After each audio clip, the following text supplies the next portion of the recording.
Yes, good morning everyone, welcome to the global world. आज के session को start करते हैं। सेशन में आज हम लोग यहाँ पर mock test number 5 and mock test number 6 का सॉल्यूशन देखने वाले हैं, जो कि 2 टेस्ट आपको प्रीवियस इवनिंग में वेबसाइट पर प्रोवाइड किए गए थे। तो जितने भी स्टूडेंट ने कमेंट्स किए थे अपने आंसर्स को, वो भी अपने आंसर्स को एक बार से चेक कर लें, और जिन्होंने नहीं लगाया है अभी तक टेस्ट, एक बार से जाकर आप ज़रूर से टेस्ट लगा लें। टोटल 6 टेस्ट आपके CDP के मॉक अपनी वेबसाइट पर आ चुके हैं, मॉक टेस्ट आ चुके हैं। तो सारे ही मॉक टेस्ट को आपको एक बार से लगा लेना है, ठीक है। चलिए, तो यहाँ पर टोटल 60 क्वेश्चन है। 1 बाय 1 करके हम लोग सारे ही क्वेश्चंस के आंसर देख लेते हैं। कोहेलबर्ग यह सिद्ध करना चाहते थे कि सीखना क्या है। यह एक ऐसी स्थिति है जिसमें व्यक्ति पशु से श्रेष्ठ होता है। स्वायत्त यादृच्छिक क्रिया है, मतलब खुद से होने वाली प्रक्रिया है। एक प्रकार का संज्ञानात्मक संकार्य है ना। एक कॉग्निटिव एबिलिटी है, या परिस्थिति के विभिन्न अंगों का प्रत्यक्षीकरण हो सकता है। तो करेक्ट आंसर क्या हो जाएगा? ऑप्शन नंबर सी हो जाएगा, ठीक है। अगले प्रश्न की बात करें, नेक्स्ट क्वेश्चन आपकी स्क्रीन पर है। किसी भी नई भाषा को सीखने के लिए कहाँ से प्रारंभ किया जाना चाहिए? मतलब आप कोई भी नई लैंग्वेज सीखना चाह रहे हैं ना, तो अक्षरों व शब्दों के साहचर्य के माध्यम से सीखें, वाक्यों के निर्माण से सीखें, शब्दों के निर्माण से सीखें, उपयुक्त में से कोई नहीं। तो कोई भी नई भाषा सीखने के लिए आपको सबसे पहले उसका बेसिक सीखना होता है, यानी अक्षर और शब्दों के मध्य आप एक साहचर्य बिठाएंगे, एक एसोसिएशन करेंगे। आपने अक्षरों को सीखा है ना, एक एक वर्ड को आपने सीखा। लाइक हिंदी की बात कर लो, तो आप पहले अपनी वर्णमाला सीखते हो, उसके बाद आप उसके क्या करते हो, शब्द बनाना स्टार्ट कर देते हो। तो अक्षर और शब्दों के साहचर्य से आप इसे यहाँ पर सीख सकते हैं। तो करेक्ट आंसर क्या हो गया? ऑप्शन नंबर 1 हो गया। क्वेश्चन नंबर 3 को देखेंगे। समावेशी कक्षा में किस प्रकार के छात्र शामिल होते हैं? केवल विशिष्ट छात्र, सामान्य और विशिष्ट, केवल सामान्य, या फिर बहुभाषी और प्रतिभाशाली छात्र? तो आपको पता है, इंक्लूसिव क्लासरूम की जब बात की जाती है तो ऑल स्टूडेंट्स, सारे ही स्टूडेंट्स को इंक्लूड किया जाता है। तो ये सारी ही कैटेगरी को बता रहा है। करेक्ट आंसर हो जाएगा option number B. Question number 4 को देखिए, आंसर करिएगा। अधोलिखित में गणित संबंधी अधिगम क्षमता को कौन सा पद यहाँ पर परिभाषित कर रहा है, कौन सा पद यहाँ पर आपका डिफाइन कर रहा है? तो गणित संबंधी जो विकृति होती है ना, डिसकैलकुलिया, जिसे हम लोग अपनी लैंग्वेज में बोलते हैं, ठीक है। तो इसको क्या डिफाइन कर रहा है? गणना दोष डिफाइन कर रहा है। तो करेक्ट आंसर क्या हो जाएगा? ऑप्शन नंबर सी हो जाएगा, ठीक है। अगला प्रश्न देखना, समावेशीकरण की सफलता के लिए क्या चीजें आवश्यक है? क्षमता निर्माण का अभाव, अभिभावकों की भागीदारिता का न होना, अलगाव होना, या फिर संवेदनशीलता का होना? समावेशीकरण जो इंक्लूजन बताया गया है, सब चीजों को मिक्स करने वाला, सब चीज़ों का समावेश करने वाला, तो इसकी सफलता के लिए, मतलब अगर ये सक्सेसफुल है, तो इसके पीछे आवश्यक तत्व क्या थे, फैक्टर क्या थे? अभिभावकों की भागीदारिता का न होना, क्षमता निर्माण का अभाव, ये सभी बच्चों के प्रति सभी की संवेदनशीलता का होना, चाहे वो समाज हो, टीचर हो, कोई भी हो। तो एक व्यक्ति का संवेदनशील होना इसके लिए काफ़ी ज़्यादा आवश्यक है। तो डी आंसर करेक्ट हो गया। अगला प्रश्न है, 16 वर्षीय नीरज अपने आप में पृथक स्वनियंत्रित की भावना का विकसित कर रहा है, ठीक है। तो इसके पीछे का करने का प्रयास कर रहा है, वह किस चीज़ को यहाँ पर विकसित कर रहा है? देखो पूरा क्वेश्चन क्या था, एक बार से मैं पढ़ देती हूँ। 16 वर्ष का बच्चा नीरज है, अपने आप में पृथक स्वनियंत्रित व्यक्तित्व की जो भावना है उसको विकसित करने का प्रयास कर रहा है। अब इसका मतलब क्या हुआ? यहीं से आपके प्रश्न का आंसर आएगा। मतलब कि वो खुद से निर्णय लेने की, या खुद को अपन बोलते हैं ना कि खुद पर ही डिपेंड होने की, खुद से ही सारे कार्य करने की, पृथक स्वनियंत्रित व्यक्तित्व की भावना का अगर उसके अंदर विकास हो रहा है, तो उसका कौन सा वाला डेवलपमेंट हो रहा है? क्या वो नियमों के प्रति घृणा कर रहा है, वो स्वायत्ता, ऑटोनॉमस जिसे हम लोग बोलते हैं, किशोरावस्था का अक्खड़पन आ रहा है, या परिपक्वता, एक मैच्योरिटी आ रही है? तो करेक्ट आंसर क्या बन जाएगा? ऑप्शन नंबर बी हो जाएगा। वो स्वायत्ता का विकास कर रहा है, खुद से कार्य करने की कर रहा है, खुद को कंट्रोल करने की मेहनत कर रहा है, खुद से ही कर रहा है जितनी भी एक्टिविटी कर रहा है।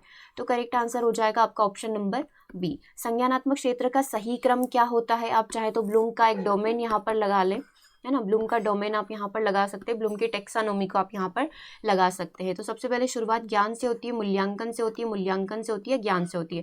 मूल्यांकन आखिरी पदों में आता है, शुरुआत आपकी ज्ञान से होती है ना। तो ये आपका नॉलेज हो गया, है ना। नॉलेज के बाद आपका क्या करते हैं? आप अनुप्रयोग करते हैं, या फिर अवबोधन क्षमता आती है। अनुप्रयोग का मतलब होता है एप्लीकेशन, और अवबोध का मतलब होता है कॉम्प्रिहेंशन पावर, अवबोध समझ क्षमता।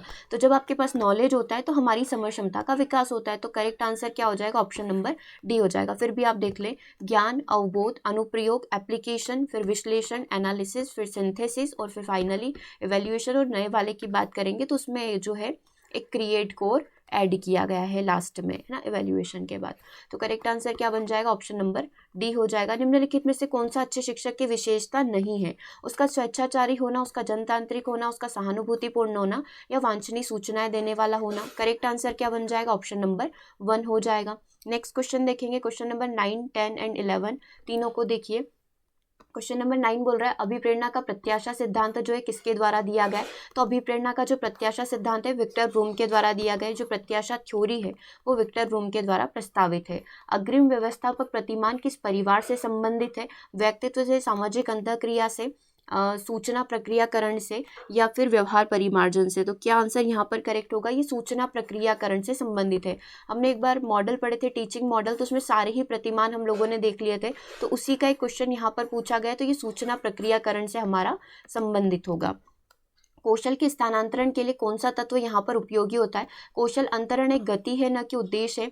रेखीय अभिक्रम से, शाखीय अभिक्रम से, तैयारी और अर्जन से। तो यदि हम कौशल का स्थानांतरण करना चाहते हैं, मतलब स्किल्स की यहाँ पर बात हो रही है, तो इसको एक गति माना जाता है। मतलब कि आप देखेंगे कि आप हर दिन कुछ ना कुछ सीखते रहते हैं। ऐसा नहीं कि आपने कोई भी एक लक्ष्य निर्धारित किया और उसको प्राप्त कर लिया और सीखने का काम खत्म। नहीं, हर दिन हर समय हम लोग क्या करते हैं, कुछ ना कुछ नया लर्न कर रहे होते हैं। तो करेक्ट आंसर क्या होगा, ऑप्शन नंबर 1 होगा। क्वेश्चन नंबर 12 को देखेंगे, निम्नलिखित में से कौन सा शिक्षण का सूत्र नहीं है। तो सरल से कठिन की ओर जाना सूत्र होता है, अनिश्चित से निश्चित, दृश्य से अदृश्य की ओर जाना और निगमन से आगमन की ओर जाना। तो ये क्या है, ये दोनों तो अपने आप में खुद एक विधियां है। आगमन विधि होती है और निगमन विधि होती है। ठीक है, आगमन में आप विशिष्ट से सामान्य की ओर जाते हैं और निगमन के अंदर हम लोग क्या करते हैं, सामान्य से विशिष्ट की ओर जा रहे होते हैं। राइट, तो ये अपने आप में क्या होती है, विधियां होती है। नेक्स्ट क्वेश्चन की बात करेंगे, सूक्ष्म शिक्षण जो है, माइक्रो टीचिंग की जब आपसे बात की जाती है तो उसका पहला स्टेप क्या होता है।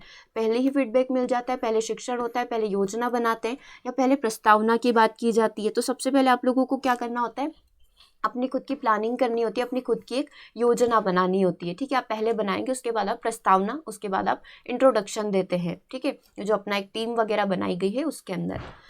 आगे बात करेंगे, निम्न में से कौन सा अवबोधन स्तर में शामिल है। मतलब हमारी समझ क्षमता, हमारे कॉम्प्रिहेंशन लेवल के अंदर कौन सी चीज़ें यहाँ पर सम्मिलित होती है। पृथक्करण करना, अनुप्रयोग करना, तुलना करना, या फिर अन्वेषण करना। तो कौन सी चीज़ें अवबोधन के अंदर आती है। करेक्ट आंसर आपका क्या हो जाएगा, अन्वेषण करना, यानी कि खोज करना। ठीक है, क्योंकि ये चीज़ें अपने आप में एक पद है, तो अन्वेषण जो है आपके अवबोधन स्तर का ही एक क्या होता है, हिस्सा होता है।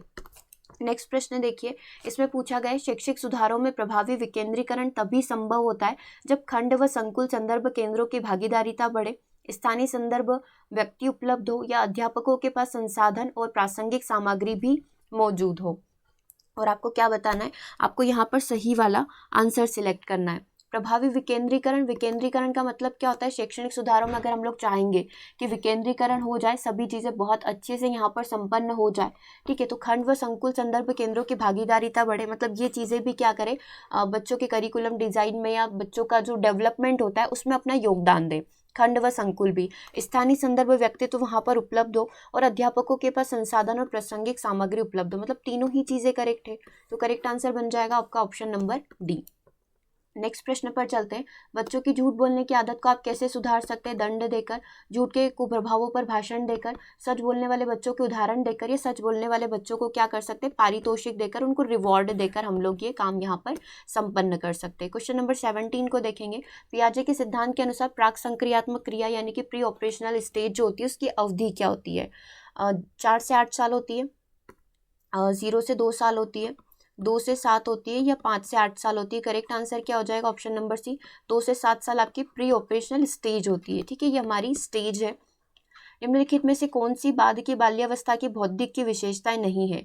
भविष्य की योजना की सूझबूझ होना, विज्ञान की काल्पनिक कथाओं में अधिक रुचि होना, बढ़ती हुई तार्किक शक्ति का होना, काल्पनिक भयों का यहाँ पर अंत हो जाना। तो आपको क्या बोला गया है कि बाल्यावस्था की बौद्धिक विशेषताओं के अंदर कौन सी चीज़ यहाँ पर इंक्लूड नहीं होगी। तो कौन सी चीज़ यहाँ पर इंक्लूड नहीं होगी, बाल्यावस्था में भविष्य की योजना की सूझबूझ की जानकारी बच्चे को नहीं होती है, क्योंकि वो कब आती है, वो किशोरावस्था के बाद आती है। ठीक है, निम्नलिखित में से कौन सा मनोवैज्ञानिक भाषा विकास के सिद्धांत से संबंधित है।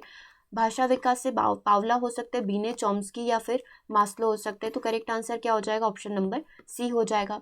क्वेश्चन नंबर 20 को देखेंगे, थॉर्नडाइक ने अपने सिद्धांत को क्या नाम दिया है। संज्ञानात्मक अधिगम, अधिगम के प्रयास व भूल, संकेत अधिगम, या स्थान अधिगम। तो करेक्ट आंसर क्या हो जाएगा, ऑप्शन नंबर बी हो जाएगा। क्वेश्चन नंबर 21 को देखेंगे, आंसर करेंगे। स्टैनले हॉल के अनुसार अधिक तनाव और तूफान की अवस्था कौन सी होती है? एडोलसेंस होती है, किशोरावस्था होती है। तो करेक्ट आंसर आपका ऑप्शन नंबर सी हो जाएगा, राइट। अब हम लोग यदि बढ़े क्वेश्चन नंबर 22 के ऊपर, तो देखना पियाजे के अनुसार संज्ञानात्मक विकास की तृतीय अवस्था कौन सी होगी? तो सबसे पहले हमारी कौन सी होती है? संवेदीगामक अवस्था, ये पहली स्टेज है। दूसरी हमारी प्री ऑपरेशनल स्टेज होती है, पूर्व संक्रियात्मक या प्राक् संक्रियात्मक अवस्था। तीसरी होती है आपकी मूर्त संक्रियात्मक अवस्था, और चौथी स्टेज जो होती है आपकी अमूर्त संक्रियात्मक या औपचारिक संक्रियात्मक या फिर फॉर्मल ऑपरेशनल स्टेज। तीनों नाम इसी के। तो अभी तीसरी पूछा है, तो करेक्ट आंसर आपका ऑप्शन नंबर सी होगा। निम्नलिखित में से अधिगम में योगदान देने वाले मनोवैज्ञानिक कारकों में कौन सी चीजें सम्मिलित नहीं है? अधिगम की इच्छा, प्रेरणा, रुचि या विषय वस्तु का स्वरूप। तो मनोवैज्ञानिक कारणों में कौन सी चीजें इंक्लूड नहीं होती है? तो विषय वस्तु का स्वरूप इंक्लूड नहीं होता। बाकी रुचि, प्रेरणा, अधिगम, एटीट्यूड, एप्टीट्यूड, इंटरेस्ट, है ना, ये सारी चीजें इंक्लूड रहती है, और खुद से करने का एक सेल्फ मोटिवेशन। आगे यदि बात करेंगे, सामाजिक मूल्य कौन सा है? सहायता परक व्यवहार, प्राथमिक लक्ष्य, मूल प्रवृत्ति या फिर आक्रामकता की आवश्यकता। तो आपको पता है सामाजिक सोशल होने की बात की गई है, तो सहायता परक, आप दूसरों की हेल्प करेंगे, दूसरे आपकी हेल्प करेंगे, आप सब मिलकर पूरी दुनिया की हेल्प करेंगे, यानी कि वो सहायता परक व्यवहार आपका करेक्ट हो जाएगा। 24 को देखेंगे, आंसर करेंगे। सामाजिक मूल्य कौन सा है?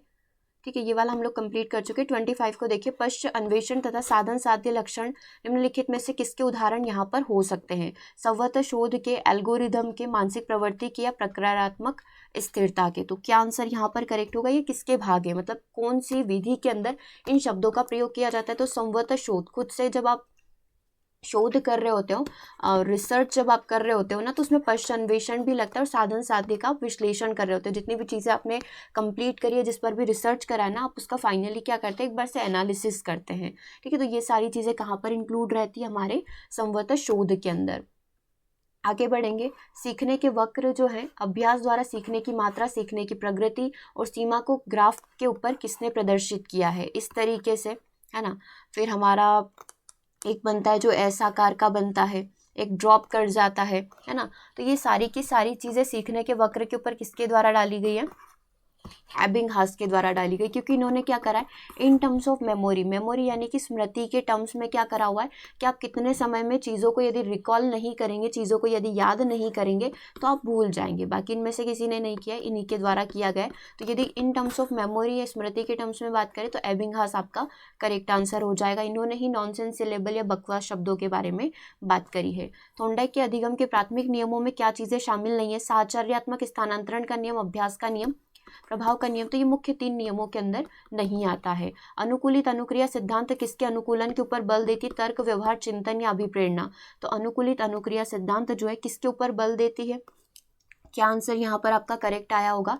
व्यवहार के ऊपर जो है यहाँ पर ज़्यादा से ज़्यादा बल दिया जाता है। ठीक है, तो करेक्ट आंसर हो जाएगा ऑप्शन नंबर बी। और क्रिया प्रसूत अनुबंधन का दूसरा नाम क्या है? क्रिया प्रसूत की यहाँ पर बात हो रही है, इसका दूसरा नाम नैबित्तिक अधिगम होता है या अनुबंधन होता है। तो करेक्ट आंसर आपका हो जाएगा ऑप्शन नंबर बी। अधिगम की एक विशेषता नहीं है, अधिगम का अवलोकन प्रत्यक्ष रूप से किया जा सकता है। अधिगम व्यवहार में अपेक्षाकृत स्थायी परिवर्तन है। अधिगम प्राणी की अभिवृद्धि भी है, और अधिगम जो है एक प्रकार से लक्ष्योन्मुख प्रक्रिया यहाँ पर हो सकती है। ठीक है, तो यहाँ पर कौन सी एक विशेषता नहीं है? प्रत्यक्ष रूप से किया जा सकता है, ये एक अधिगम की विशेषता नहीं है। ठीक है, तो करेक्ट आंसर ऑप्शन नंबर 1 यहाँ पर हो जाएगा। मॉक टेस्ट 2 की बात हम लोग यहाँ पर कर लेते हैं। 30 क्वेश्चन हम लोग मॉक टेस्ट 5 के अंदर कंप्लीट कर चुके हैं। ये आपका मॉक टेस्ट नंबर 6 रहेगा। किंडरगार्टन विधि का प्रतिपादन किसके द्वारा किया गया? तो क्या आंसर यहाँ पर आपका सही होगा? किसके द्वारा प्रतिपादन किया गया? फ्रॉबेल के द्वारा। रचनात्मक उत्तरों के लिए आंसर होना चाहिए मुक्त उत्तरीय यानी कि ओपन एंडेड। तो करेक्ट आंसर क्या हो जाएगा? ऑप्शन नंबर 1 हो जाएगा। रचनात्मक मतलब बच्चों का एक क्रिएटिविटी हो, एक डाइवर्जेंट है या आउट ऑफ द बॉक्स हो, तो उसके लिए प्रश्न भी खुले विचारों वाले होना चाहिए, जहाँ पर बच्चे अपने खुलकर आंसर दे पाए। छात्र के अवांछित व्यवहार के संशोधन हेतु सबसे प्रभावी विधि क्या होती है? अवांछित व्यवहार में यदि आप चाहेंगे कि आप कुछ उसको सुधार पाए, हम लोग कुछ चेंजेस उसके अंदर कर पाए, तो वांछित कारण, जितने भी अवांछित कारण है, जितना भी व्यवहार जो डिजायरेबल नहीं है, उसका पता लगाए और उसका क्या करें, आप लोग उपचार करें, है ना। डिसलेक्सिया किससे संबंधित है? डिसलेक्सिया लेखन, पढ़ने, गणितीय, वाक क्षमता। तो डिसलेक्सिया हमारा पठन संबंधी विकृति है। तो करेक्ट आंसर हो जाएगा ऑप्शन नंबर बी। ब्रेल लिपि एवं टेप रिकॉर्डिंग किसके लिए शैक्षिक प्रावधान में प्रयुक्त किए जाते हैं? श्रवण बाधित, दृष्टि बाधित, अस्थि बाधित या फिर शारीरिक रूप से विकलांग। अब देखो ब्रेल लिपि जो है, मतलब जो बच्चे देख नहीं सकते उनके लिए हम लोग प्रयोग करेंगे, और उनको हम लोग सुनकर चीज़ों सिखा सकते रेडियो के माध्यम से, राइट। तो करेक्ट आंसर क्या हो जाएगा, ऑप्शन नंबर बी हो जाएगा। CWSN जो होता है ये किसके लिए प्रयोग किया जाता है, विशिष्ट आवश्यकता वाले बच्चों के लिए प्रयोग किया जाता है, ठीक है। यहाँ पर जो करेक्ट आंसर हो जाएगा वो क्या हो जाएगा हम लोगों का, children with special need correct answer हो जाएगा। विशिष्ट आवश्यकता वाले बच्चों के लिए हम लोग इसे प्रयोग करते हैं। परामर्श का एक तत्व क्या नहीं है, वृत्तिक वृद्धि का होना, साक्षात्कार होना, विश्वास होना, या फिर संप्रेषण होना। क्या आंसर यहाँ पर करेक्ट हो जाएगा, तो वृत्तिक वृद्धि होना परामर्श का एक तत्व यहाँ पर नहीं होता है, तो करेक्ट आंसर हो जाएगा आपका ऑप्शन नंबर 1। क्वेश्चन नंबर 8 को देखेंगे, मनोविज्ञान शाला उत्तर प्रदेश में कहाँ पर स्थित है, तो इलाहाबाद के अंदर स्थित है, तो करेक्ट आंसर सी हो जाएगा। जो संबंध स्किनर ने चूहों के ऊपर करके दिखाया था वही संबंध एवं थॉर्नडाइक ने बिल्ली के ऊपर किया था। लाइक स्किनर का संबंध चूहों से, क्योंकि इनका एक्सपेरिमेंट चूहों पर था, कबूतर पर था। थॉर्नडाइक का किससे था, बिल्लियों से था। तो कोहलर ने किसके ऊपर एक्सपेरिमेंट किया था, बंदर के ऊपर, कुत्तों के ऊपर, मुर्गियों के ऊपर, या फिर वन मानुष के ऊपर। वन मानुष के ऊपर किया था, चिंपांजी के ऊपर किया था, जिसका नाम इन्होंने क्या रखा था, सुल्तान रखा था। तो करेक्ट आंसर क्या हो जाएगा, ऑप्शन नंबर डी हो जाएगा। निम्नलिखित में से कौन सा कारक बालक के व्यक्तित्व विकास को प्रभावित करता है। व्यक्तित्व विकास को प्रभावित करने वाले कारक आनुवंशिकता, भौतिक वातावरण, सामाजिक वातावरण क्या हो सकते हैं, तीनों ही हो जाएंगे। तो करेक्ट आंसर आपका ऑप्शन नंबर डी हो जाएगा। द बिहेवियर ऑफ ऑर्गेनिज्म नामक बुक के लेखक कौन है, स्किनर है। छात्र के सही व्यवहार के प्रशिक्षण है तो सर्वाधिक महत्वपूर्ण क्या होता है, पुरस्कार देना, प्रशंसा करना, दंड देना, सही व्यवहार का प्रस्तुतिकरण करना। देखो पुरस्कार अगर करेक्ट है तो प्रशंसा भी करेक्ट होगा, तो इन दोनों को आप दो आंसर एक साथ करेक्ट नहीं हो सकते, ठीक है, क्योंकि पुरस्कार और प्रशंसा एक ही बात है। आप पुरस्कार दे रहे हो और एक उसकी प्रशंसा करें, ऑलमोस्ट सिमिलर में ही आ जाएंगे। तो सही व्यवहार का प्रस्तुतिकरण करना यहाँ पर सबसे ज़्यादा महत्वपूर्ण होगा। क्वेश्चन नंबर 13, 14 को देखेंगे और 15 को भी देखेंगे। समस्या समाधान में लक्ष्य प्रवणता के संप्रत्यय को किसके द्वारा प्रस्तावित किया गया। लक्ष्य प्रवणता की यहाँ पर बात की जाए तो किसके द्वारा प्रस्तावित किया गया है, कोहलर के द्वारा, हल के द्वारा, कैंडलर के द्वारा, या फिर ब्रिक के द्वारा। तो इसका करेक्ट आंसर क्या हो जाएगा, CL हल के द्वारा जो है लक्ष्योन्मुखी व्यवहार जो होता है इसका संप्रत्यय यहाँ पर प्रस्तुत किया गया है कि किस प्रकार से आपको इनपुट दिए जाते हैं तो उस पर आपका रिजल्ट क्या होगा, B = FP, राइट। ये वाली चीज़ें किसके द्वारा बताई गई, CL हल के द्वारा यहाँ पर बताई गई। पर्सन, उसके आसपास का इन्वायरमेंट, उसके आसपास के लोग, ये सारी चीज़ें भी उस व्यक्ति के व्यवहार को निर्धारित करती है। निम्नलिखित में से कौन से शिक्षण की विचारधारा से संबंधित नहीं है, मतलब कौन यहाँ पर शिक्षण से संबंधित नहीं है। DW एलन हो गए, कॉलबुश हो गए, डेविड ह्यूम हो गए, या हमारे एचिसन हो गए, ठीक है। तो अब आपको बताना है शिक्षण की विचारधारा से कौन सा व्यक्ति, तो डेविड ह्यूम यहाँ पर कनेक्टेड नहीं है, बाकी सारे के सारे आपके कनेक्टेड है। क्योंकि आपने देखा होगा जब हम लोग मूल्यांकन वगैरह कंप्लीट करते हैं ना तो इनकी डेफिनेशन हम लोग पढ़ते हैं, लेकिन इनको हमने अभी तक नहीं देखा है हमारे इसमें। शिक्षण अधिगम का स्तर कौन सा नहीं होता है, स्मृति नहीं होता है, अवबोध नहीं होता है, परावर्ती नहीं होता है और दूरवर्ती नहीं होता है। शिक्षण अधिगम कैसे नहीं हो सकता है इन सभी में से, ठीक है, तो दूरवर्ती यहाँ पर नहीं होगा। करेक्ट आंसर क्या हो जाएगा, ऑप्शन नंबर डी हो जाएगा। नेक्स्ट क्वेश्चन की बात करेंगे, कौन सी कक्षा शिक्षण में जनतांत्रिक शिक्षण नीति नहीं है। अन्वेषण, व्याख्यान, योजना, फिर मस्तिष्क का उद्दीलन होना। तो जनतांत्रिक शिक्षण नीति के अंदर कौन सी चीज़ें यहाँ पर इंक्लूड नहीं रहेगी, तो व्याख्यान यहाँ पर इंक्लूड नहीं रहेगा। बाकी सारी की सारी चीज़ें यहाँ पर मस्तिष्क का उद्दीलन, ब्रेनस्टॉर्मिंग, योजना, अन्वेषण, सारी ही चीज़ें यहाँ पर हो सकती है। तो करेक्ट आंसर क्या हो जाएगा आपका, करेक्ट आंसर हो जाएगा ऑप्शन नंबर बी। चलिए अब क्वेश्चन नंबर 17 को देखेंगे, क्या आंसर यहाँ पर हो सकता है, आंसर करिए सभी। चलिए क्या इसके अंदर पूछा गया है एक बार से वो पढ़िए।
सबसे पहला ऑप्शन है समावेशी शिक्षा एक सतत प्रक्रिया है, यह कोई उपार्जित अवस्था या उत्पाद नहीं है। यह केवल विशेष आवश्यकता वाले छात्रों के सीखने में अभिवृद्धि करती है। यह दिव्यांग बालकों की देखभाल और उनकी शिक्षा और व्यक्तिगत विकास की और लिखा हुआ है सेवा में बदलाव देती है। ऑप्शन नंबर डी है, यह सभी विद्यार्थियों की क्षमताओं को अधिकतम स्तर तक बढ़ाना चाहती है। तो क्वेश्चन नंबर 17 का आंसर यहाँ पर आप सभी ने क्या लगाया होगा?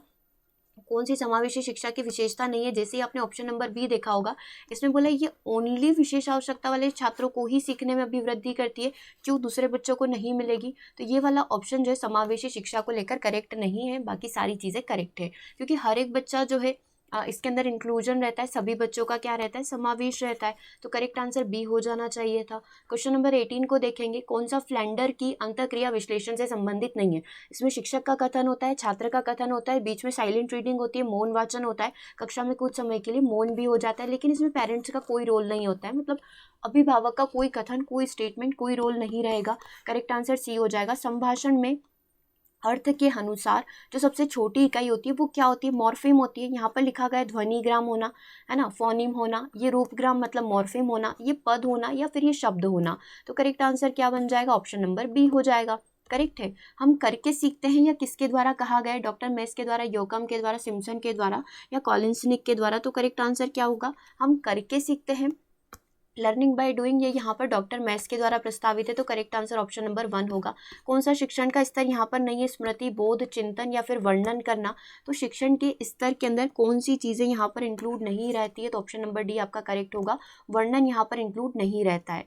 अंतःक्रिया अवस्था में मुख्य संक्रिया क्या होती है? क्रिया, प्रतिक्रिया, निदान, प्रत्यक्षीकरण या फिर उपयुक्त सभी। तो अंतःक्रिया जब हो रही होती है तो कौन सी चीज़ें या कौन सी प्रोसेस या कौन सी स्टेप यहाँ पर इंक्लूड रहती है? तो सारी ही स्टेप्स रहती है। आप क्रिया प्रतिक्रिया देते, कुछ एक्शन करेंगे, उस पर आप अपना रिस्पॉन्ड करेंगे, निदान समस्या का समाधान करेंगे, प्रत्यक्षीकरण भी यहाँ पर हो रहा होगा, तो सारी ही चीज़ें इंक्लूड रहेगी। एक बालक काली गाय, काला कुत्ता और काली वस्तुओं को देखकर डरने लग जाता है ना? तो यहाँ पर क्या पूछा गया इस प्रश्न के अंदर कि इस प्रकार के अनुबंधन में क्या चीज़ें यहाँ पर हमारी निहित है? हर काली थिंग को देखकर, हर काली चीज़, काली वस्तुओं को देखकर बच्चे को डर लग रहा है, क्योंकि जस्ट बिकॉज वो शायद अंधेरे से डर रहा होगा। ठीक है, तो हर काली वस्तु को देखकर डरना उद्दीपन अनुक्रिया का सामान्यीकरण है, अनुक्रिया का अनुबंधन है, उद्दीपक का सामान्यीकरण है, या इनमें से कोई नहीं? तो क्या चीज़ें ये कहलाती है? क्या आंसर यहाँ पर करेक्ट होगा? देखो यहाँ पर ये चीज़ें क्या कहला रही है? उद्दीपक का, देखो सबसे पहले ये सारी चीज़ें उद्दीपक है या उस पर रिस्पॉन्ड है? तो ये सारी की सारी चीज़ें उद्दीपक है। हर काली चीज़ को देखकर डरना, तो काली वस्तु हमारे लिए क्या है? स्टिमुलस है, क्योंकि वो हमें क्या कर रही है? हम लोग बोलते हैं ना, उत्तेजित कर रही है। तो उद्दीपक का यहाँ पर क्या हो चुका है? सामान्यीकरण हो चुका है। तो करेक्ट आंसर क्या हो जाएगा? ऑप्शन नंबर सी हो जाएगा। ठीक है, स्टिमुलस जनरलाइजेशन जिसे हम लोग बोलते हैं। चलिए क्वेश्चन नंबर 24 को देखेंगे। शिक्षण विधि का चयन करते समय निम्नलिखित में से किसको ध्यान में रखने की आवश्यकता नहीं है? व्यक्तियों का मानसिक स्तर, व्यक्तिगत भेद, अभिभावक की पृष्ठभूमि या फिर विषय की स्पेसिफिक या विशिष्ट प्रवृत्ति। तो अभिभावक कैसे हैं, किस बैकग्राउंड से है, किस एरिया को बिलोंग करते हैं, तो इसका हमें कोई नीड नहीं है, हमें बच्चों से मतलब है। राइट। निम्नलिखित में से कौन सी बाल्यावस्था की एक विशेषता नहीं है? अभिवृद्धि में स्थिरता, सामूहिकता की प्रबलता, जिज्ञासा की कमी एवं समूह एवं खेलों में सहभागिता। तो क्या चीज़ें जो है एक विशेषता बाल्यावस्था में नहीं होती है, जो बाल्यावस्था के अंदर नहीं देखी जाती है? तो क्या आंसर यहाँ पर आपका करेक्ट हो सकता है? देखो जिज्ञासा की कमी, क्योंकि बच्चे काफ़ी ज़्यादा क्यूरियस होते हैं, काफ़ी ज़्यादा जिज्ञासु होते हैं, तो ये एक विशेषता नहीं है, क्योंकि उसने वैसे ही कमी लिखा हुआ है, तो बच्चे तो काफ़ी ज़्यादा जिज्ञासु होते हैं, है ना। सृजनात्मक प्रक्रिया से कौन सी चीज़ें संबंधित नहीं है? आयोजन होना, उद्भवन होना, अभिप्रेरण होना या फिर प्रबोधन होना। है ना। तो कौन सी चीज़ें क्रिएटिविटी को कनेक्ट यहाँ पर नहीं करेगी, ये आपको यहाँ पर बताना है। कौन सी चीज़ें जो है क्रिएटिविटी से संबंधित नहीं है। किसी भी चीज़ को आप अच्छे से ऑर्गेनाइज करके कर रहे हैं, उसमें उद्भवन आ रहा है, मतलब एकदम से हम लोग बोलते हैं ना कि आइडिया क्लिक हो जाता है ना। अभिप्रेरणा का होना, अभिप्रेरणा तो आवश्यक है। प्रबोधन का होना, तो करेक्ट आंसर क्या हो जाएगा, प्रबोधन यहाँ पर क्रिएटिविटी से संबंधित नहीं है। बाकी सारी चीज़ें आपकी यहाँ पर संबंधित हो सकती है। बुद्धि और विकास का प्राथमिक चरण यहाँ पर क्या होता है, नैतिक विकास। देखो, बुद्धि होना, डेवलपमेंट होना, तो सबसे पहले शारीरिक विकास होगा, तभी ये सारी चीज़ें हो पाएगी। तो किसी भी डेवलपमेंट के लिए जो फर्स्ट क्राइटेरिया होता है वो फिजिकल डेवलपमेंट होता है। तो करेक्ट आंसर आपका ऑप्शन नंबर बी हो जाएगा। क्वेश्चन नंबर 28 है, सीखना एक प्रकार का संशोधन है, बचाव है, विस्तार है या फिर प्रसार है। तो सीखना आप लोग देखते हैं हर बार हमारे बिहेवियर के अंदर क्या होता है, मॉडिफिकेशन होते रहते हैं, परिवर्तन होता रहता है समय के अकॉर्डिंग, परिस्थितियों के अकॉर्डिंग, आसपास के इन्वायरमेंट के अकॉर्डिंग। तो करेक्ट आंसर ऑप्शन नंबर 1 होगा। स्किनर बॉक्स का प्रयोग किया जाता है चालक अधिगम, शाब्दिक अधिगम, प्रसूत अनुबंधन के लिए, आकस्मिक अधिगम के लिए। तो करेक्ट आंसर क्या हो जाएगा 29 का, जो हमारा स्किनर बॉक्स है उसका प्रयोग यहाँ पर क्या किया जाता है, चालक के लिए, शाब्दिक के लिए या फिर प्रसूत अनुबंधन के लिए। तो correct answer option number C हो जाएगा, क्योंकि आकस्मिक तो हमारा उसके अंदर होता है, गेस्टाल्ट के अंदर, कॉलर के द्वारा, है ना। थॉर्नडाइक का प्रयोग निम्नलिखित में से कौन सा नियम जो है सीखने में पुरस्कार और दंड के महत्व को बताता है। तत्परता, प्रभाव, अभ्यास। पुरस्कार और दंड की बात कहाँ पर करी गई है थॉर्नडाइक के मुख्य नियम में, तत्परता में, प्रभाव में, अभ्यास के अंदर, या फिर इन सभी के अंदर यहाँ पर जो है बात करी गई है। क्या आंसर यहाँ पर करेक्ट हो सकता है, तो करेक्ट आंसर यहाँ पर होना चाहिए ऑप्शन नंबर बी, यानी कि प्रभाव के नियम के अंदर। क्योंकि आप तीनों ही नियम को अलग अलग देखेंगे तो तत्परता नियम, तत्परता का जो नियम बताता है खुद से इंटरनली रेडी होना, ठीक है। जितने ज़्यादा आप मेंटली रेडी होंगे उतने ही अच्छे तरीके से आप उस टास्क को यहाँ पर कंप्लीट कर पाएंगे। उसके बाद जो सेकंड नंबर का बोल रहा है प्रभाव का नियम, अब प्रभाव का नियम यानी कि संतोष का नियम या फिर परिणाम का नियम, क्योंकि आपको पता होता है कि इस कार्य को करने से आपको इतना रिजल्ट मिलेगा या इसका आउटकम इतना ज़्यादा होगा, ठीक है। तो वो क्या चीज़ें कहलाती है, प्रभाव का नियम कहलाती है। जैसे कि आपको पता है कि अगर आपने ये टेस्ट दिया तो बदले में आपको कुछ रिवॉर्ड दिया जाएगा, तो आप बहुत जल्दी और बहुत एक्टिवली जो है उस टेस्ट को यहाँ पर कंप्लीट कर रहे होते हो। तो ये चीज़ें क्या है, ये प्रभाव का नियम है। डिपेंड करता है कि लाइक बदले में जो है आपको रिवॉर्ड किस तरीके का दिया जा रहा है, ठीक है। तो आप उस कार्य को बहुत मन लगाकर और बहुत आनंद के साथ करते हैं। बेसिकली ये सारी चीज़ें बच्चों में देखने को मिलती है, जब उन्हें पता होता है कि बदले में उनको एक चॉकलेट मिलेगी, बदले में अगर उन्होंने बहुत अच्छा परफॉर्मेंस दिया तो उनको टीचर यहाँ पर एक पेन गिफ्ट करेंगे, तो वो बहुत जल्दी जल्दी उस कार्य को करने की कोशिश करता है। और नहीं होगा तो यहाँ पर टीचर से डांट पड़ेगी, क्लास में खड़ा कर दिया जाएगा।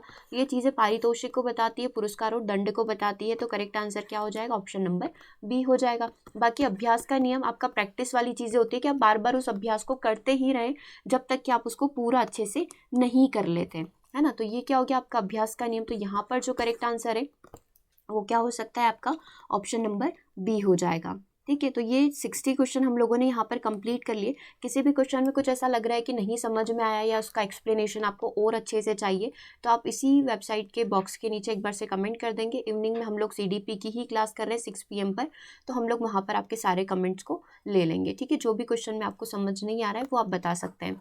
उससे पहले हम लोग यहाँ पर देख लेते हैं डैशबोर्ड पर जितने भी स्टूडेंट्स ने यहाँ पर आंसर किए थे उसके नाम हम लोग एक बार यहाँ पर देख लेते हैं, ठीक है। रिवॉर्ड मिलना चाहिए यहाँ पर सभी स्टूडेंट को जिन्होंने मेहनत करी है। तो मैं कुछ स्टूडेंट्स के नाम यहाँ पर लिख रही हूँ। जब तक ये क्लास हो रही है उससे पहले तक जितने भी स्टूडेंट्स के कमेंट्स वगैरह आए हुए थे वो मैं यहाँ पर लिख रही हूँ, ठीक है।